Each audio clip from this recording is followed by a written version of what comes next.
Pues seguimos con el tercer tema de esta primera parte de ¿para qué sirve la filosofía? Del primer, el primer tema también del curso de filosofía de la Escuela Agnus Dei del Movimiento Cultural Cristiano.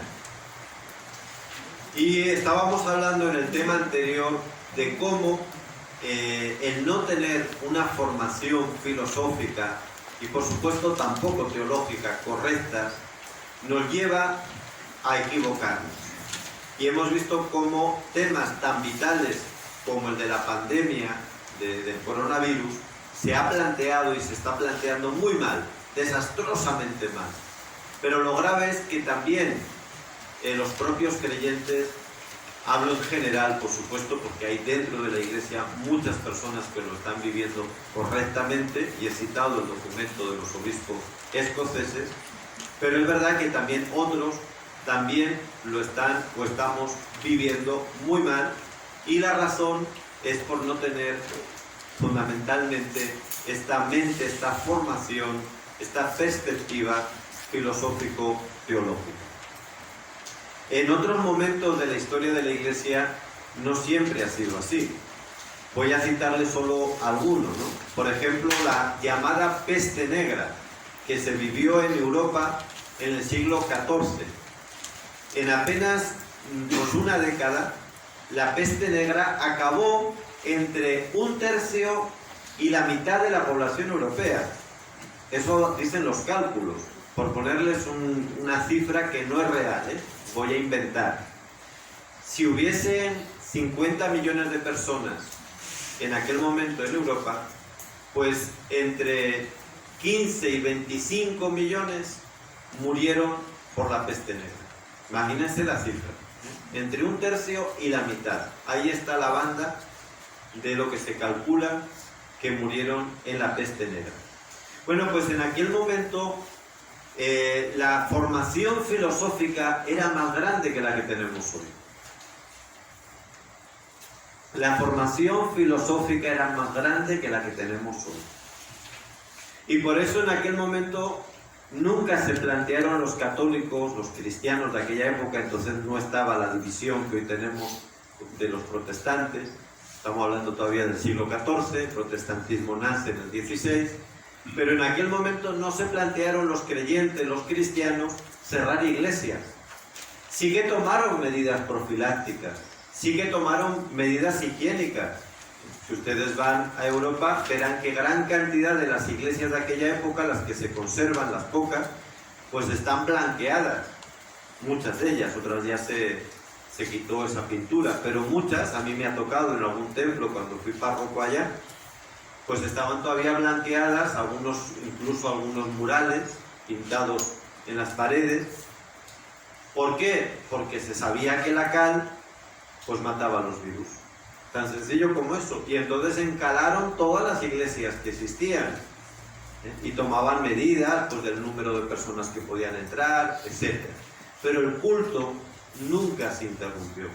Y de hecho la Iglesia tiene canonizados muchos santos y santas que murieron precisamente en la asistencia de estas epidemias. También en esta que estamos padeciendo ha habido muchos cristianos que están muriendo entregando la vida. Por lo tanto, no se le puede acusar a los cristianos de entonces de credulidad, de ignorancia de la ciencia o de rechazo a la ciencia. Más bien somos nosotros los que estamos teniendo una formación amputada que solo ve una de las partes y olvida, insisto en ello, los fines fundamentales. Otro ejemplo, fíjense cuánto hemos cambiado. En 1856, en la ciudad de Barquisimeto, en Venezuela, hubo una epidemia de cólera que azotaba a todo el país, pero en esa zona centro-occidental de una manera especial. Y como el número de muertos y de contagiados iba en aumento, hubo un sacerdote, el padre José Macario Yepes, que decidió enfrentarla y para ello convocó el 14 de enero de ese año 1856 lo que sería la primera procesión con la imagen de la Divina Pastora, que sabemos que con el tiempo ha ido creciendo y creciendo, y hoy pues es multitudinaria. Pues precisamente ante una crisis similar, que es la de la pandemia de la que hablamos, la reacción es contraria. En vez de hacer otra procesión, se quita la procesión.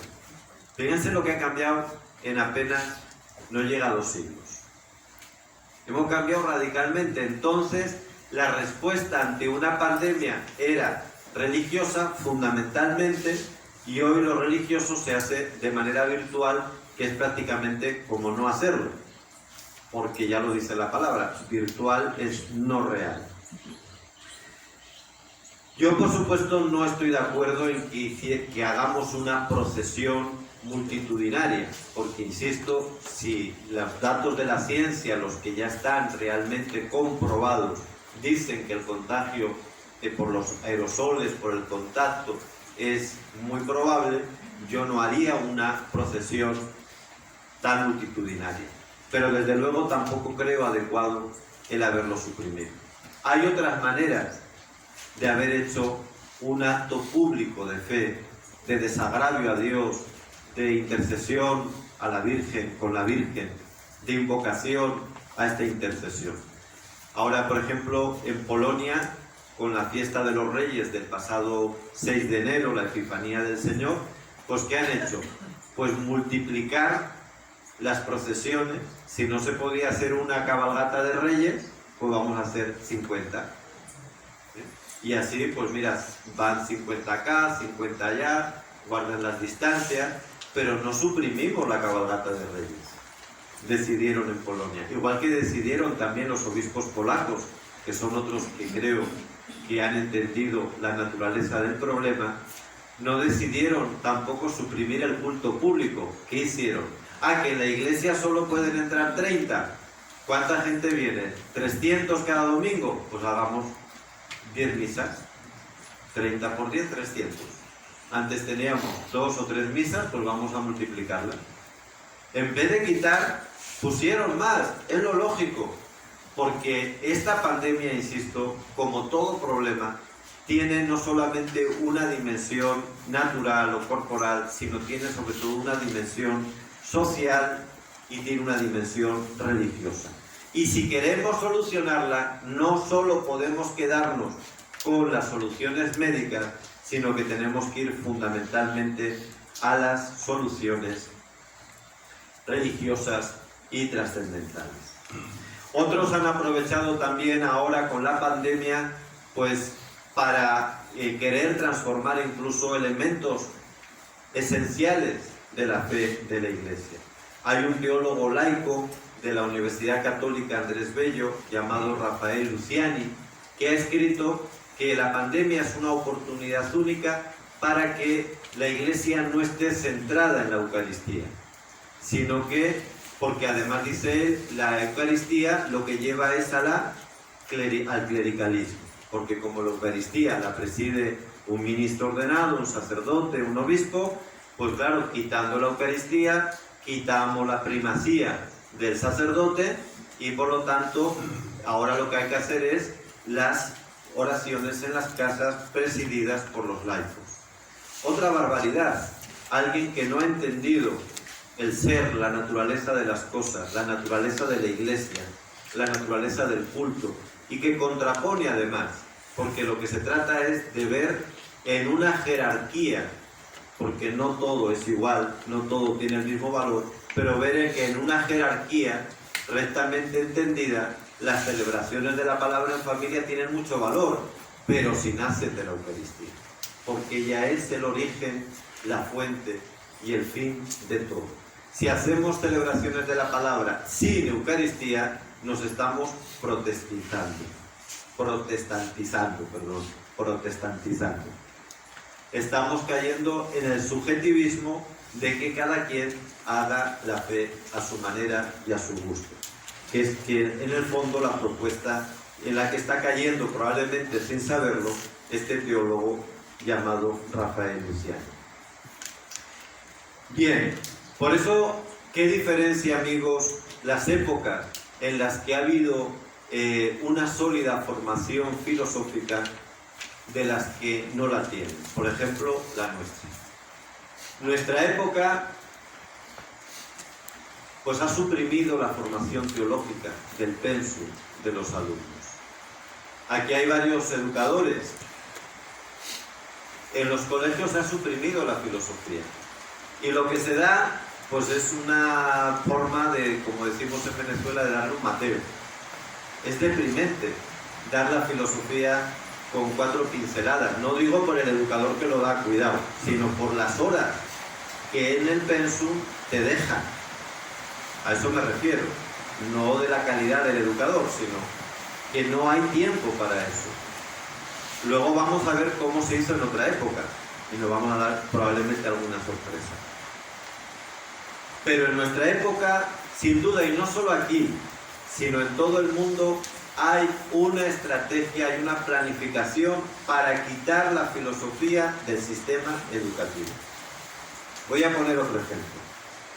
El informe más importante a nivel del rendimiento educativo de los alumnos que hay en el mundo hoy día, cuando digo más importante no digo ni el más serio, ni el más científico, ni el mejor hecho, ¿eh? Digo el más importante porque es el que define luego la política de casi todos los gobiernos, o de gran parte de los gobiernos. Es decir, ese informe con el que todos están diciendo a ver en qué puesto quedé, a ver en qué parte estoy yo del ranking, y de acuerdo a lo que luego ese informe te aconseja, así luego lo quieren plasmar en las leyes de educación. Bueno, pues ese informe se llama el informe del grupo, bueno, el informe PISA, no es del grupo, sino el informe PISA. ¿Qué lo financia un grupo? Esto sí, un grupo editorial, Pearson, que es un grupo de televisoras, de periódicos, de editoriales, y por lo tanto tiene un interés crematístico, monetario, bien claro, ¿no? Y también de poder. Ellos son los que hacen el esquema, las preguntas, el método, seleccionan los países, los alumnos y sobre todo qué van a analizar. Bueno, pues en ese informe no se tiene en cuenta para nada la filosofía. Y todos los gobiernos del mundo, por lo menos los que yo conozco, ignoran absolutamente la filosofía. Y repito, esto no es casual. Esto es un plan preconcebido. Porque un pueblo, unos alumnos, una juventud que no tenga una base filosófica, va a caer en estos errores que yo acabo de mencionar en relación a la pandemia, pero podríamos hablar de cualquier otro. La situación política en el mundo. Es lo mismo, por un olvido de la naturaleza del ser humano, por un olvido de la naturaleza de la propia sociedad, por un olvido de la naturaleza de los fines, es que estamos como estamos en la crisis política de todos los países.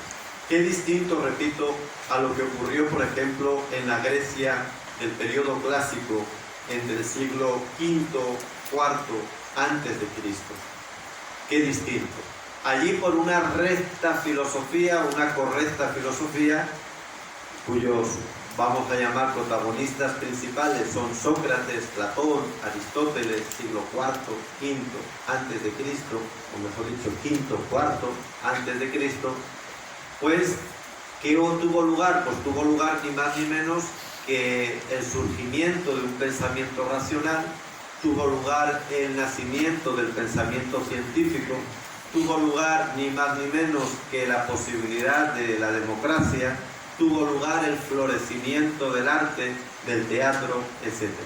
Pero lo mismo ocurre, pues apenas, bueno, casi 1000 años después, cuando el cristianismo va fraguando en gran parte gracias al diálogo con esta filosofía del periodo clásico griego, pero con las aportaciones del propio cristianismo, fragua, sobre todo desde el siglo V hasta el siglo XV, la mejor civilización que ha habido jamás en la historia de la humanidad, que es la civilización cristiana occidental, y que tiene también la característica de una formación filosófica sólida, con gente como Boecio, con gente como Pedro Lombardo, como Santo Tomás, como Roger Bacon, como San Isidoro, por supuesto, sin olvidar a los padres de la Iglesia, San Agustín, etc.